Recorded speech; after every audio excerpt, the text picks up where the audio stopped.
Hello and welcome back to the Redhead and the Bearded Beauty. We made it to a second episode. We Jim, might not make it to a third. We might not. Jim let us do a third. I was kind of surprised. Or a second, so I wasn't sure after the interview if he was going to be game, but He did great. We've gotten lots of great feedback from our coworkers. Yes, coworkers and a few others. We have reach three out. Non-city employees who watch this, and then city employees. Yes, and thank you for driving up our viewership numbers. And, my family was probably half of what we got. So keep hitting that refresh button. So we decided it might be fun to share some of that comment and share some of those jokes. So right after the show, we recorded it. I started getting texts from people with dad jokes, and we got an email at social@wichita.gov. So let's go to our first one. Ben sent us, of all the inventions of the last 100 years, the dry erase board has to be the most remarkable. I love that. That is a good one. That is a good one, and I'm a little disappointed. I was going to use that one at some point. Oh. And the next one is from Corey, is a buddy of mine from high school. He texted me and said, "What is the best time of day?" Hands down, it's 6:30. That's good. I get it. I don't know if some of the younger generation, I thought about bringing a clock and show hands down. But and then we also got some feedback on our Facebook page. You had posted, who doesn't love a good government municipal podcast? Man, I cannot talk today. No, this is fine. And one of our followers said, literally everyone, no one loves a city government podcast. I think we should put names going forward. Yeah, that would be fun. Do like a mean tweets type thing. We're here for mean tweets. We'll read some mean tweets. But I do have to, argue against this, because there is one person that did love our podcast. Who loved our podcast? Let's go to the next one there.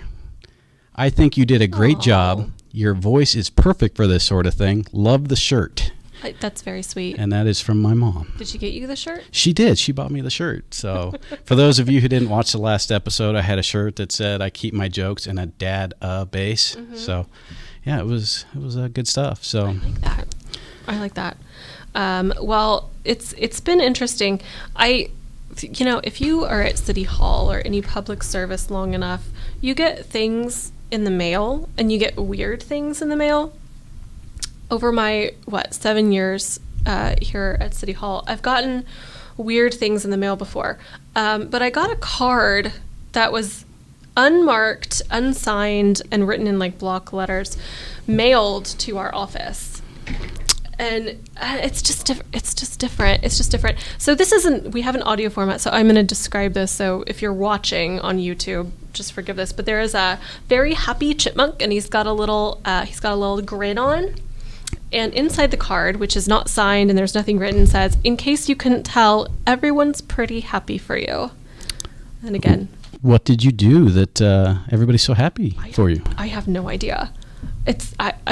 I mean, everything's pretty normal, and I was other than this podcast maybe, but I was like, why am I getting unsigned things in the mail? This is not the first time I've gotten unsigned things. Yes, you've had some other quite interesting things come in the mail to you. Yeah, I have. I had ashes sent to me one time, and this is kind of a sweet story. It kind of sounds morbid, but it's actually pretty sweet. This elderly gentleman who didn't live in Wichita was mailing remains from his wife to areas of significance in her life, and he wrote this really lovely letter. And it is a federal crime to send ashes in the mail. Don't do that. But he was very elderly, and we kind of did some checking to make sure it was legit, and it was her. So, but it was very sweet. So if he hadn't been, in his late 80s, early 90s, probably would have had some umbrage with it. But it was actually very sweet. Her name was Marilyn. But yeah, we get some manifestos, we get things all the time. So if you are the person responsible for sending me the Chipmunk note, please say something on our Facebook or Twitter or social@wichita.gov. Otherwise, please stop sending me things. Don't send me things that are unmarked. It kind of confused me and kind of creeped me out. But I mean, it's a very positive chipmunk picture, and I love animal pictures. So.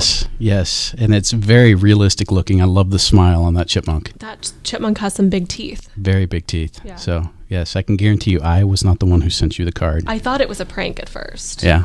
I'm kind of hoping this is some sort of long series of elaborate pranks, or I have a stalker. So those are our two options. Yeah. Let's hope it's a prank. Well, we'll see. Either way, it'll be good fodder for this podcast. Yes, we can go back and forth next week on what the next one is. Check in here for further updates on the Chipmunk sender. We might be encouraging people to start sending us stuff without their name on it. Oh, if you're going to send us stuff, I really like chai tea, and Tyler's a coffee drinker. So. Yes, black coffee, black, nothing in it. So... I did forget to mention that we did have a well-known critic, provide a review on our show. Okay, was this like an official review? It is a very, very official review. Okay. And the question was posed, is this going to be one of the best podcasts anybody will see? And the answer was... Give me just a minute here. For those very listening, doubtful. Very doubtful.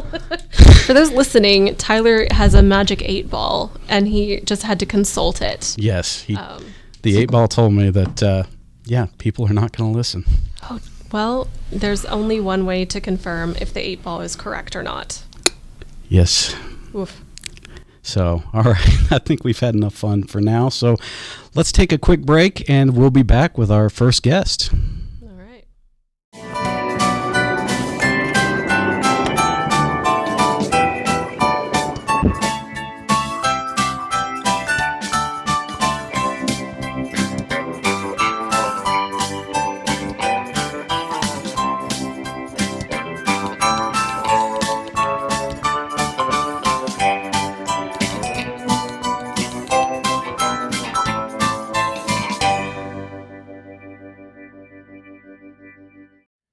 Welcome back. We've got our first guest here, Gary Jansen. He is our city engineer and assistant director of public works and utilities. Gary, thanks for being on the show. Thanks for having me.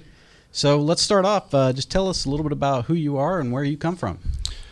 Well, I've been with the city for 27 years. I've worked everything I've done is in public works and utilities, all in the engineering division. So I've done different jobs over time. Worked on oversight of construction projects for 10 years, and then I've worked in design and project development for some time after that, and been the city engineer for the last 10 years. So I'm originally from Newton, so not too far away. Got a degree in civil engineering at K-State. I always said that I wanted to stay doing what I did in construction, just being involved in that part, and I never thought I'd make it up to City Hall, but it's been good for me since I've done that. So yeah. So what about the times when you're not at work, not working? What home life? Do you have kids, that sort of thing? So I do have 4 kids. We got a pretty early start. My oldest son is about to turn 29. My youngest is 22, and there's 2 in between. So I have 3 boys and a girl. I actually have a granddaughter who's going to turn 2 next week, and they're expecting a boy at the end of July. So our family is growing. Yeah. Very nice. So I spend a lot of time with them. I like to try to get out and play some golf. It seems like every time I get out recently, the wind's blowing about 90 miles an hour, so it's been a struggle. But went out and saw the wind surge on opening nights. Like to try to get out and see some of their games too. But yeah, we do a lot with family. We've got a place down at Table Rock, so once the weather gets nicer, we'll spend a lot of time down there. So, having a grandkid, I'm sure it's much easier just to spoil them a little bit and then send them home as opposed to having kids. It really is. She's a lot of fun, being almost 2 years old. I just realize when she's around just how much energy I don't have. But, it's good. I really like spending time with her, but you're right. It's awfully nice when they come get her. Yeah, I'm worried too because I'm slowing down. My kids want to play all the time. I'm the one with all the energy and got to keep going and go on the long bike rides. And my wife's due in September, mid to end September, so we're gonna have another kid coming. So I'm like, where am I gonna get the energy for this? Yeah. I don't know how I did it back then. So, all right, Gary, we like to kick these shows off with a little thing called 2 Truths and a Lie. So, did you come prepared? I did come prepared. So. And I think in trying to keep with the theme of who I am and what I've done, I've got some facts related, some engineering type facts related to projects and a few other things. People love engineering facts. Yeah, I'm sure they do. Thanks. Two of them are local, one of them statewide. But one, so I'll just give you all three of these. One of them is not quite right, but. So that's the whole thing with two truths and a lie. The first, yeah, right. I just want to confirm that's how we were doing. Right? So we're currently building a water treatment plant, as everybody's aware. Just over $500 million in total project cost. So that Northwest Treatment Facility is the second largest project of its kind being built in the country right now, next to one in Houston. Kansas has 15,000 bridges across the state, which I wouldn't have realized was that much, but we also have the fourth most number of roads in the country, so that's where you end up with a lot of bridges. The last one I had was when we recently completed construction of improvements to East Kellogg that include the Webb Road and Greenwich interchanges. Work that we did over the last several years, pretty cool stuff, a lot of neat improvements, but within that work, there was 8.9 million pounds of steel used, reinforcing steel, in different parts of construction, which is the same as 890 Keeper of the Plains statues. So that's a really cool fact. I bet you didn't know. I didn't know any of those things. Yeah. So I'm going to go with the 15,000 bridges in the state. I bet is your more. lie. Yeah, I agree. Do you think there's more or less? I think there's more. I think there's less. I'd say so actually, Megan hit it right. There's actually 25,000 bridges across the state. Tyler, I wouldn't have thought either. We have 285 bridges in Wichita and about 600 in Sedgwick County, and I was surprised to hear. But again, if you've got the fourth most number of roads in the country, and a lot of those are rural, and you end up with a lot of bridges that way. So you're right. That is some fun engineering facts. Yeah, thank you. I thought so. Keeping with our infotainment theme here, giving people information. Yeah. So Tyler is forcing me to do two truths and a lie about myself since I did infotainment last week. And so, I did personal last week. Yeah, and you did personal. So I'm being forced to talk about myself and be on camera and hear my own voice, which are three of my least favorite things in the world. Yeah, when COVID started, you told me you hated being on camera, so I think I found as many ways possible to put you on camera. Really appreciated that. But it's for the city. So here we are. Okay. So my facts are I used to have a pet goat. His name was Satchel, and he won a parade one year. I am an ordained minister, and I've performed over 5 weddings. And I used to ghostwrite for a motorcycle magazine and even went to motorcycle rallies and signed copies. Why can I see all of those being true? That's kind of hard to pick one, isn't it? What do you think? I'm going to take a stab at the last one, the ghostwriter. I'm going to go with the first one. I think you've babysat a goat, but you've never actually had a pet goat. I did have a pet goat. You did? His name was Satchel. I did take him in a parade, and he won the parade. And I did ghostwrite for a motorcycle magazine and went to rallies. I stuck out like a sore thumb, and I've only been on a motorcycle once in my life. The lie was that I am an ordained minister, but I've only performed 3 weddings. I was wondering about that. That number 5 seemed a little high, but I'm like, well, maybe you've done a few that I didn't know about. So yeah. All right, my 3. I get to go with fun facts and education this week. So in the city of Wichita, you can have up to 3 chickens at your house without a permit. The city owns and oversees management of Intrust Bank Arena, and we broadcast just over 117 hours of council meetings in 2021. Well, I know which one's the lie. Oh, which one do you think is the lie? The Intrust Bank Arena. That is the lie. That is the lie. We do not own or oversee the management of Intrust Bank Arena. We get that one a lot. People are like, hey, what are you going to do with the arena? It's like, no, that's a county asset that's not belonging to the city. So, yep, that's the one. But I have a point of contention with you. Yes. Okay. The first one. Yes. On the 3 chickens. 3 chickens. Did you look up the municipal code ordinance on that? Yes, you can have up to 3 chickens without a permit. Without a permit. If you have more chickens, you have to get a permit. Oh, no. Oh, no. John and Kelly, we're going to have a conversation. I, as you know, babysit chickens. I'm a chicken tender for them when they go out of town, and I don't know that they have a permit. So we're going to talk about it. We're going to talk Sounds about good. it, John and Kelly. We call you Chicken Strip. Yeah. Okay, sounds good. All right, let's dive in now to what we're here to talk about. Gary, we had you on the show. We had a viewer email us this last week with a topic, something he'd like to hear us talk about. Ben Blankley, I guess he's on the District 1 Advisory Board, and he wants to learn about what is underneath the city as far as what kind of pipes we maintain and that sort of thing. So let's kick it off right there. So what sort of pipes and utilities do we maintain underground? So the public utilities that we maintain are primarily water, potable water, right? Sanitary sewer. So anytime anybody uses water, it's got to have some place to go, right? Whether that's residential use, commercial, industrial, whatever it might be, it's got to have some place to go within the sewers and go to the treatment plants. And we also have storm sewers. So we've kind of got two different types of sewer. One is for municipal waste, right? The other is for runoff. We get rain, anything that happens with there. People run their sprinklers a lot. The runoff goes into the street. So I would tell you there's a lot more underground than most people would think. Between those three, we have just under 6,000 miles of pipe across the city, all within public right-of-way and easements. We have those, and I would tell you, too, that those pipes really range in size, the smallest being 2-inch. The largest on our storm surge side is 108 inches in diameter. It's 9 feet in diameter. So we've got some big structures underground.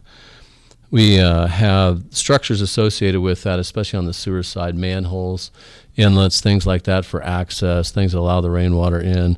There's just over 100,000 structures citywide that we own and maintain. And then on the water side, we've got valves to operate our water system. There's other appurtenances and things that go with all these facilities, but these being the main ones, and there's just under 50,000 valves. So that's a large inventory. We have a large portion of the city's operating budget every year, as you can imagine. And that's all part of the rate structure and what people pay for on their water and sewer bills is to help to maintain that as well as provide funding for additional capital and to make improvements as the city grows. So. Yeah, that's impressive, the amount of infrastructure you guys have to take care of. And you guys, I understand, have a schedule of replacement, so it's not like you are just waiting for something to break down. You know what out there needs to be replaced, and you're just waiting for its turn in line to replace as funding becomes available? We do. In recent years, we've come a long ways in developing what we call decision support tools to really take an analytical approach of deciding what should come next. We've done that with our streets, too, and it's worked extremely well. So it helps us. It's risk-based. It helps us be better informed on what should, where's the best place to invest and get the best return on that investment.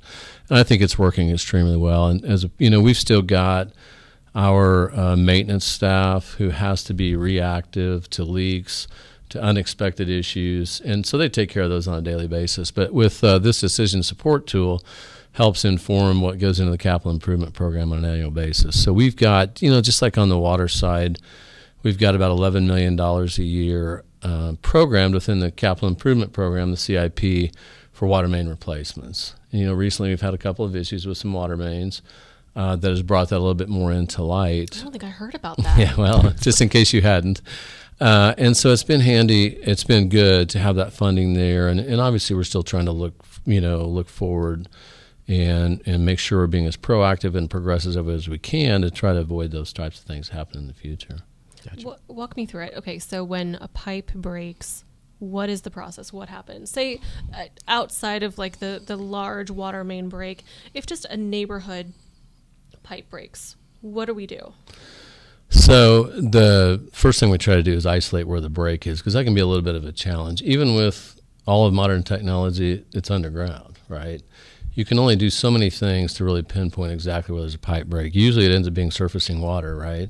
Someone will call, especially if it's a neighborhood line, but even if it's not, someone will call about seeing surfacing water in their yard or the street. Probably makes some sense. Our operators at the treatment plant may be able to see that there's pressure loss in certain zones. There's kind of a combination of things that happen. But the first thing that they do, our staff is really skilled and educated on our system and understanding generally where valves are. So I talked about those 50,000 valves. Those are designed and constructed in a way as strategic as possible to make sure that we can maintain service to as many customers in the event of an issue. It's not always a pipe break. There may be whatever reasons that we've got to shut a pipe down. Anytime we make new improvements across the city and we've got to connect to existing water lines, we can't tie into or connect to a line that's live. So we've got to shut down a portion of the line. So we go out and find out where the break is. We try to notify who is going to be out of service based on which valves have to be closed.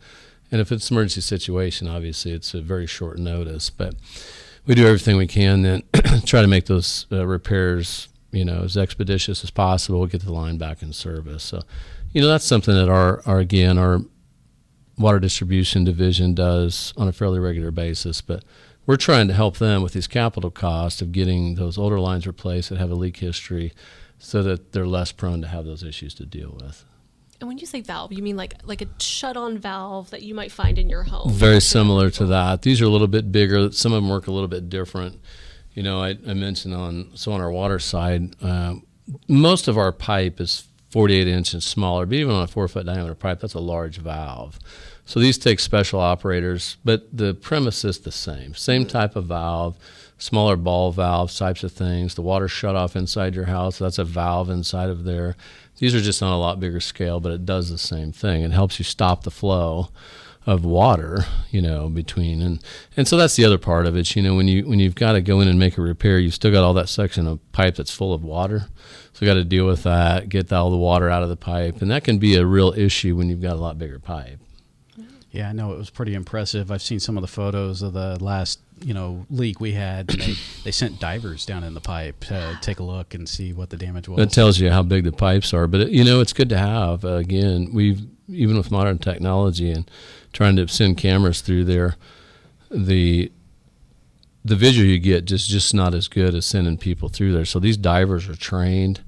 They've been out there for some time now. They even went inside the chlorine contact basin and found some issues there. And it sounds like a nightmare because they're going down into this pipe and with a that sounds horrifying to me. And a lot of it, what they're doing is just visual for their eye. They are taking pictures and they have a camera. But to me, the worst part about it, especially if you're claustrophobic, even on a 42 or 48 inch pipe, you can't turn around in the pipe. So they're tethered. They're tethered.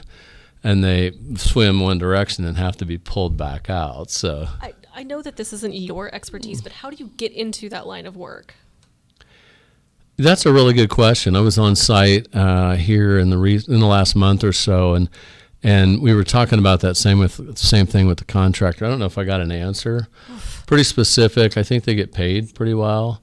And usually what happens, just like we did after our 42-inch waterline breakout by 135, we had some specialized testing done to look at the inside of the pipe. There's not a lot of people that do it, so they're in fairly high demand. Yeah. So maybe that's, if you're looking to do something different, they might be looking for divers. I don't know if that's for me. That sounds like the start of a scary movie. Yeah, it does. It does. I agree. Yeah. So there are a lot of utilities underground that the city doesn't maintain. Could you touch on a little bit about what those are? I can, and I might just mention real quick too something I didn't mean to leave out. We've got also for groundwater remediation pipes that we do maintain for the Gilbert, Mosley, and Nick area. Over the course of time, we've had industrial contaminants. All of that gets taken out of the ground, run through pipe down to the water center, right, for treatment, and goes back into the river. And we've got about just under 10 miles of pipe with that system that we also own and maintain. We also want to mention real quick, too, people talk about purple pipe as far as reuse. And from our sewer treatment plant, too, we've got 3.5 miles of pipe that goes over to Spirit. Why is it called purple pipe? Well, it's an industry standard to recognize. I don't know where the purple part came from, but it's synonymous with reuse water. So anytime we've got water coming, we've got effluent, what we call it, the treated water coming out of a treatment plant going into the Ark River. It captures that. We pump it through the pipe to Spirit. It helps with our conservation plan, right? Spirit uses 1.5 to 2 million gallons of water a day from this source.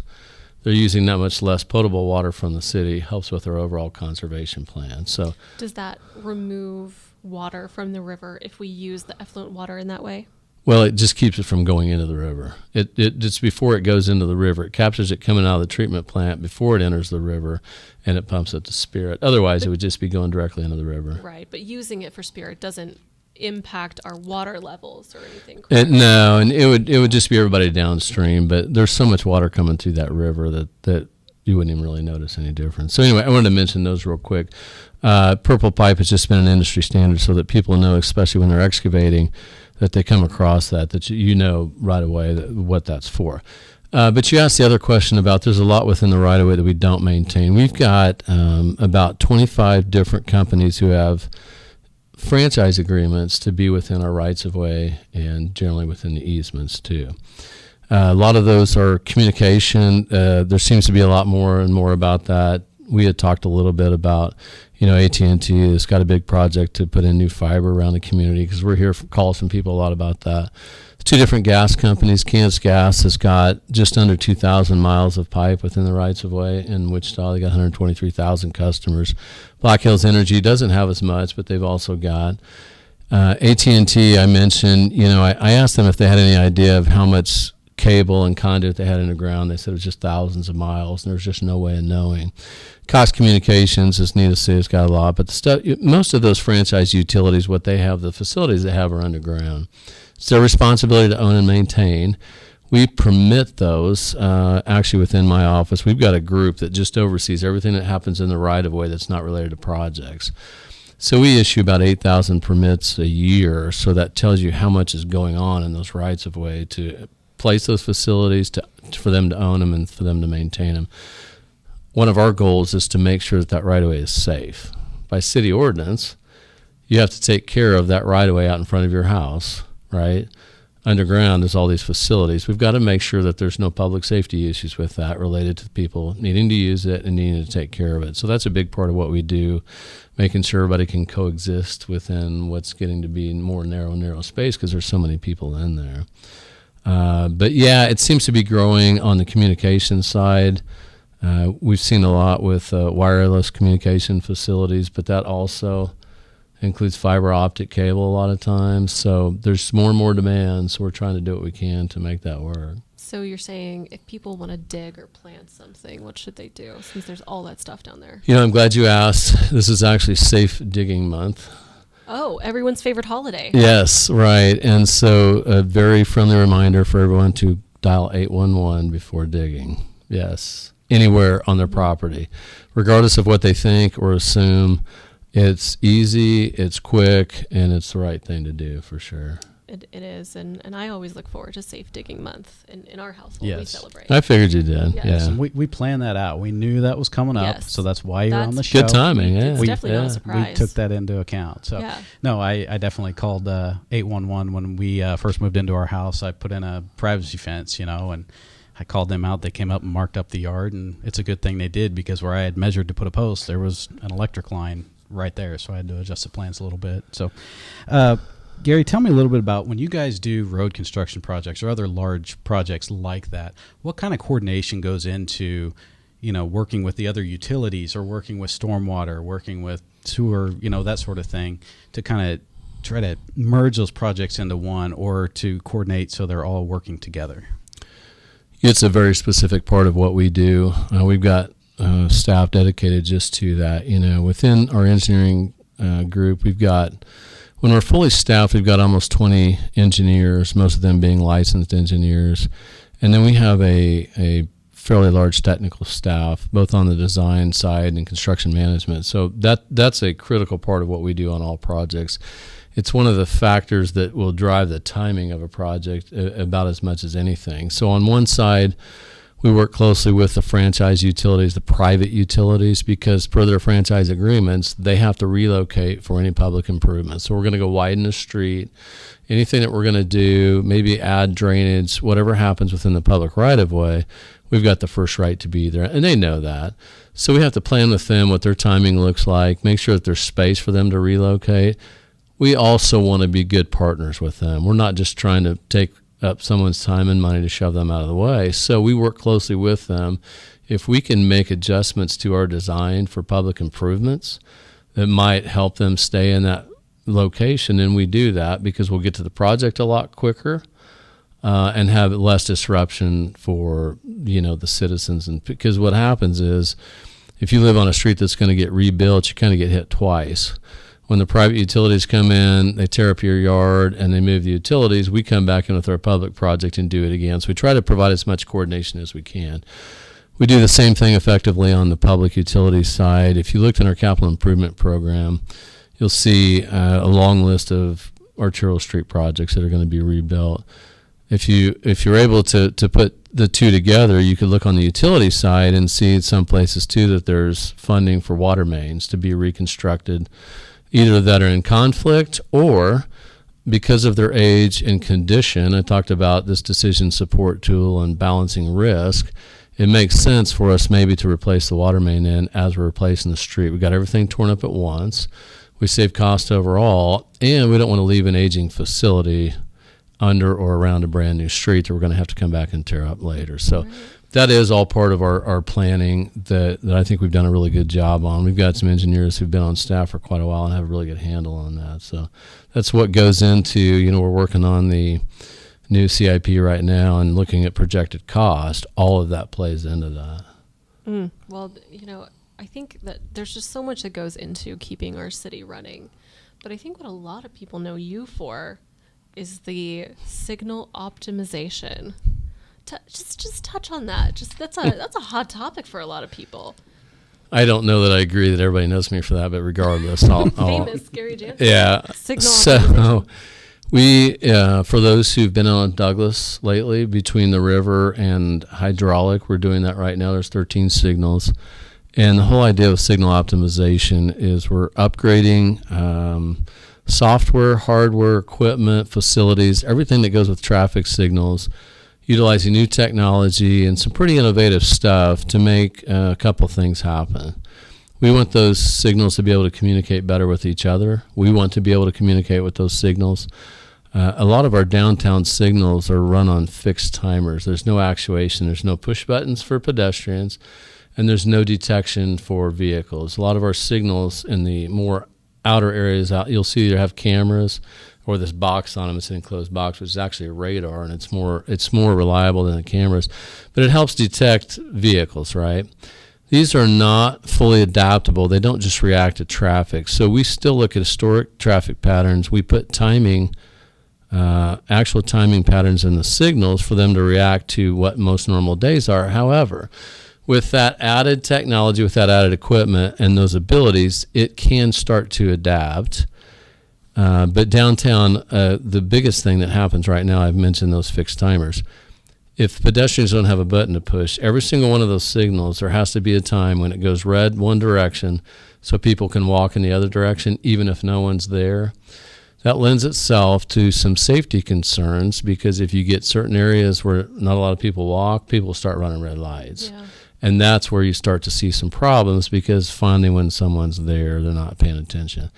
Adding that equipment alone, it's not real fancy. It's not brand new technology, but what's nice is the city council has allocated specific funding to this effort now that we did not have before. Still a little bit slow going just because it's costly and it takes some time, but we'll have those signals on Douglas completed by this summer. We'll have all of our new network in place for communications. And so, with that type of communication, we can respond quicker when there's problems and know when there's issues. We can change timing from City Hall than having to be on site. It's going to be a lot safer for pedestrians. It should be a lot more efficient for people driving in cars. So my last quick comment on that was we're looking at hopefully the possibility of federal funding through the new infrastructure bill that was passed. There's a lot of different funding in there. It's a huge package. And there are some opportunities for things like this to make improvements across communities. If we could get an influx of funding. Are you lobbying right now? If anybody's listening, I absolutely am. we could, sorry, I probably talk about this too much, and people end up hearing it that don't want to hear it. But if we could get more funding, we could really start to make a big difference in a hurry with that. Well, that's good to know, and it would be good for our community. Yeah. So, Gary, one thing we like to do on the show, and I'm sure you've probably heard this already, we like to tell dad jokes. So did you come with any good dad jokes? I did. I watched your first one and I missed it, so I didn't get to it. But I did. So I have a joke for you about road construction. Okay. Shoot. Go for it. We're going to have to wait because I'm still working on it. Oh, my God. That's a lot. That's pretty good. That was pretty it's good. topical. Awesome. It is. I think. That was a great engineer. Hey, Kellogg joke here. I figured if I had engineering facts, Mm-hmm. my kids hear engineering dad jokes from me, so I just had to share one with you. Well, I like it. That was a good dad joke. Tyler, where did it? So I was over at my neighbor's house the other day, and he was showing me around his garage, and he points to this ladder, and he's like, "That's my step ladder." I'm like, "Okay." And he turns to me, he's like, "I never knew my real ladder." Oh, You know you love it. that was a whole thing. Oof. Oof. Okay. Well, I've got one. It's kind of long. I think you guys will appreciate it. So a horse walks into a bar, and the bartender says, "I think you're an alcoholic." And the horse says, "I don't think I am." And the horse disappears. This, of course, will be really funny to those in philosophy because it's based on the Rene Descartes philosophical cognito ergo sum, which means I think, therefore I am. But to explain that part would be putting Descartes before the horse. I was worried about fully grasping that, and now that I'm kind of upset that I actually do grasp that. Yeah, I told that to Jason, and I think he threatened to leave me. So I want to know, why is it always a horse that walks into a bar? why not? Why not just have, I walk into a bar and I ask the bartender for some fruit punch. I don't know. It's got to be a horse. No, it's me. And I ask for fruit punch. Okay. And he's like, "If you want fruit punch, you got to stand on a line over there." So I turn around and I look, and I'm like, "There's no punch line." Oh my God, these are only going to get worse. These are only going to get worse. We Okay. bring you dad jokes. We bring you engineering information. It's Yes. a good podcast. It's quality infotainment. Good mixture, I agree. Well, Gary, thank you so much for being on the show and sharing a little bit about Thank what you do. for having Yeah. me. Yeah, I appreciate it. And if you guys have any feedback or any ideas on shows, topics you want to hear about, let us know. You can email us at social@wichita.gov. And again, thanks for watching.